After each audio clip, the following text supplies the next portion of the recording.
Hi, I'm here on behalf of Rhode Island Coalition for Israel. I am going to hand this book to Senator Elaine Morgan. It is the new Anti-Semites handbook, and also for State Representative Ramo Perez. I'm also going to hand frequently asked questions to both the senator and our state representative on behalf of Rhode Island Coalition for Israel. We want to realize that there has been more anti-Semitism now in the last few years than there has been in the past, and we are trying to make the public more aware.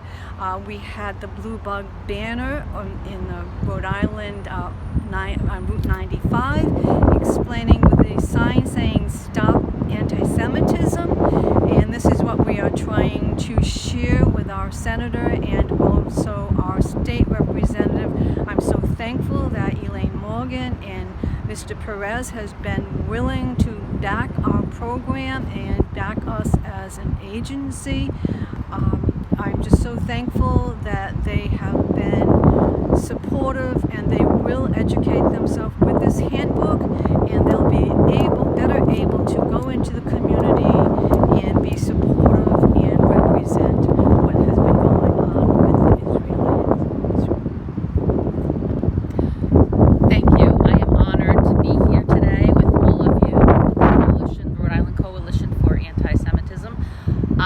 We need to raise awareness about anti-Semitism because the press is just not doing it. We have had such a rise since even just the COVID-19 coming. We've had such a rise in anti-Semitism, and it's been happening for a few years. Although we have to praise President Trump because he has formally stopped, Israel has never been so peaceful. It's been 26 years since there has been such peace in Israel, and the Israel people are happy to have President Trump backing them. And I want to thank everyone. We're going to work with the Rhode Island Coalition this year, and possibly a resolution. Maybe Rep-elect Ramon will help. Of course. I'm really glad to be here, and people have been saying Black Lives Matter, Jewish Lives Matter, Israel Matter, and that's why I'm here. I'm supporting Israel 100%, and I say that in my taxi every time I drive around. Thank you. Ramon has the Israel logo on his taxi, so thank you, 100%. Ramon.